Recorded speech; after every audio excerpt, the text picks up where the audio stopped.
If you want something out of life, if you want to change yourself, if you want to acquire something, if there's some goal that you want to reach, that is really not easy as some people will make us feel.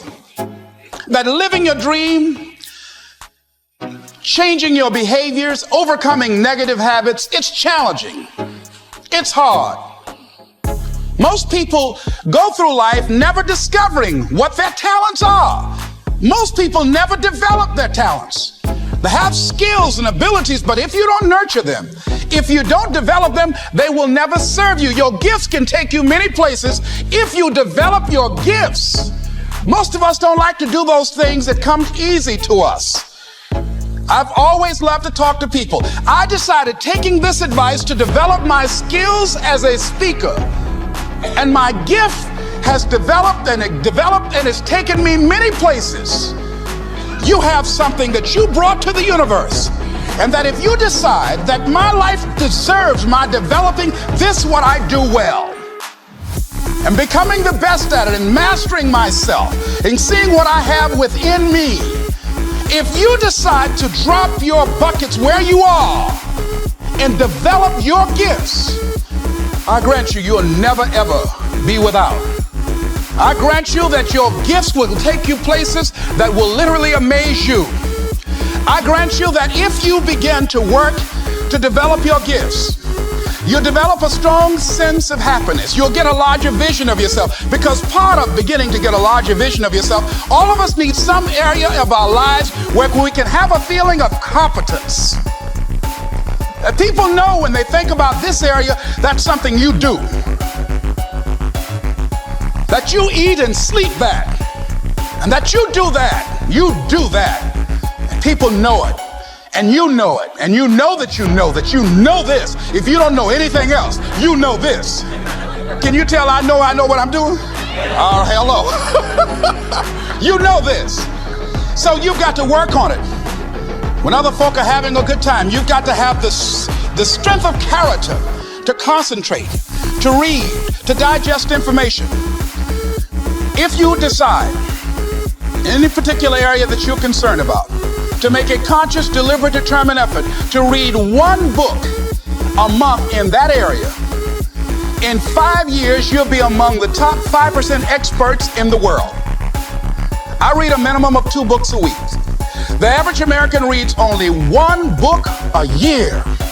If you decide that area that you love, that you are going to master that particular area, in this era of accelerated change, overwhelming complexity, and tremendous competition, as you begin to develop and expand your skills and your talents and your vision of yourself, you will always be in control of your destiny.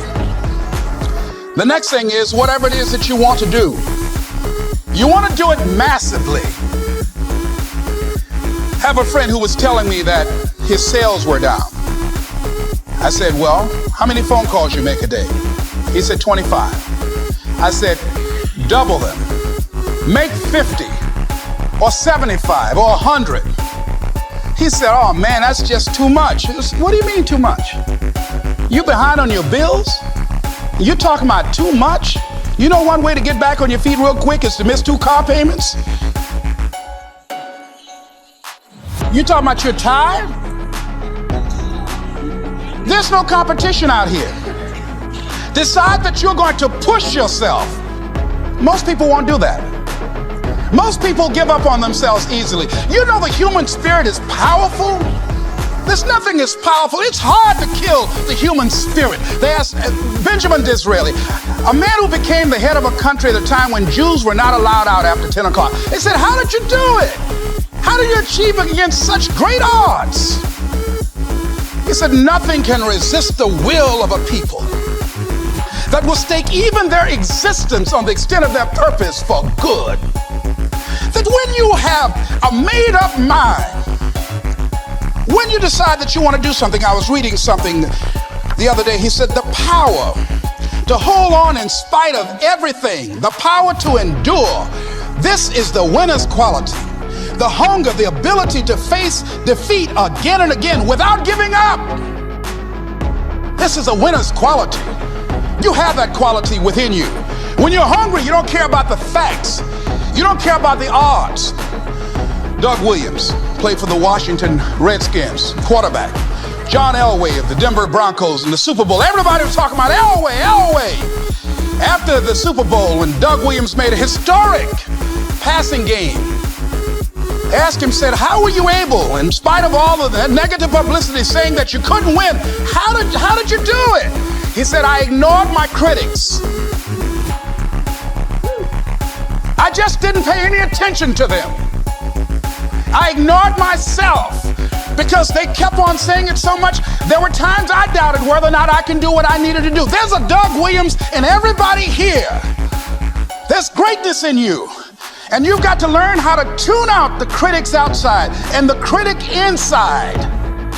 And since I'm going to do this, I'm going to harness my will. And I'm not going to let anything stop me. I deserve this. I'm going to do it until. And this friend, I told him, said, start increasing your calls. I said, I make 100 calls a day. I got a callus in my ear. My ear's kind of dark. You can't see it, but it's there.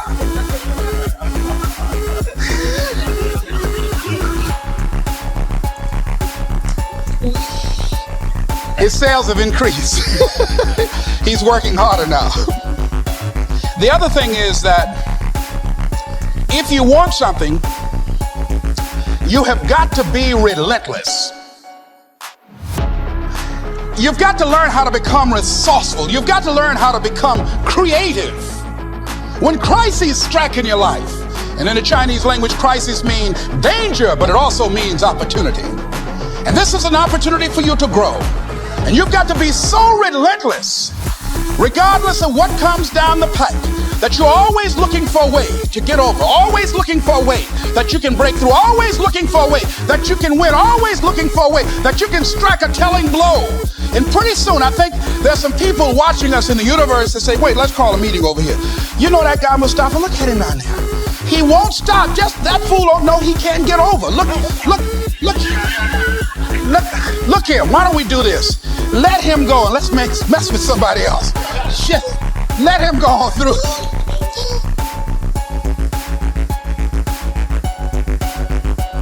Life will just get tired of whipping you sometimes. And just say, let's just let this one go.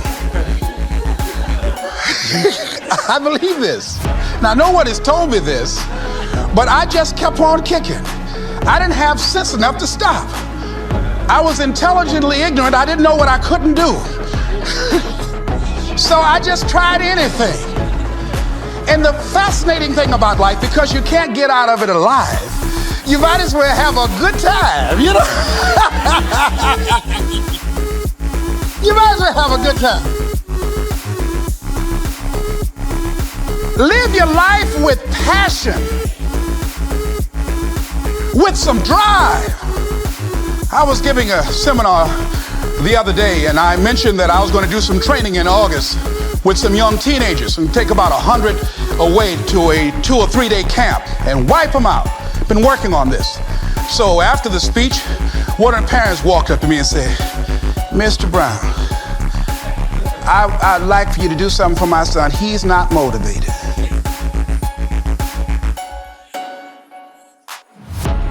I said, I wonder why.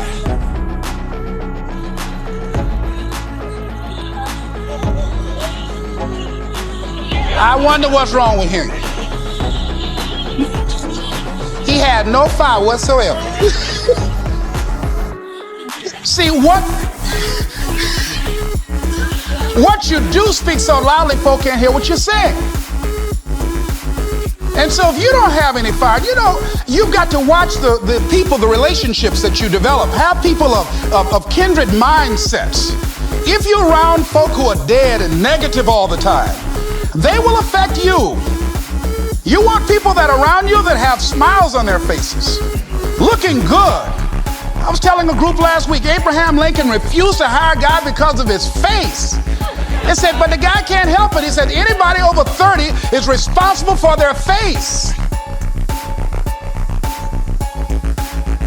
If you have some depressing face looking at you every day, it affects your blood pressure.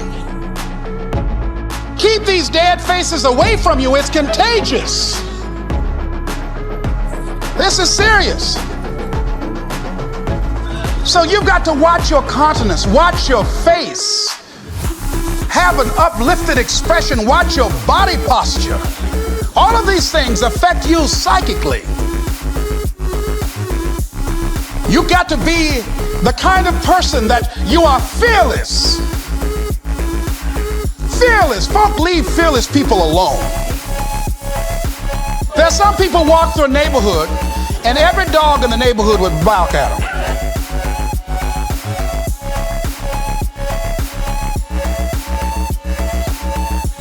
But there's some people come through and ain't nobody gonna mess with this.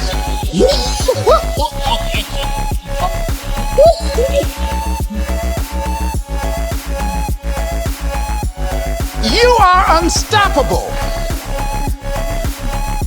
And because you are unstoppable, because you've got power that you haven't even begun to use yet, you owe it to yourself to release your brakes. How many of you have the experience of pulling out of your driveway and you're mashed on the accelerator and the car was just going, it couldn't move, and you mashed harder and it couldn't move, and then you discovered you had your emergency brakes on.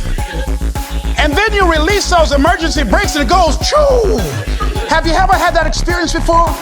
Most of us go through life with our brakes on, holding back, not giving all that we have, not sharing all of ourselves. Most of us go to our graves still holding on rather than releasing it. What are some of those things that keep us from releasing it? Because of past experiences, past defeats, past pain. We look back, well, it didn't work out then. It probably won't work out now.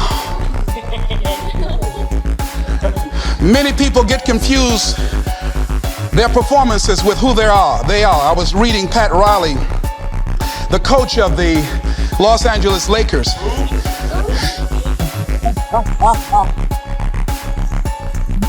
But you're going to like this quote here. After the Trailblazers had blown them out of the water, and I'm sure he said this last night, they asked him, how do you feel? He said, tonight we were exposed for what we are right now.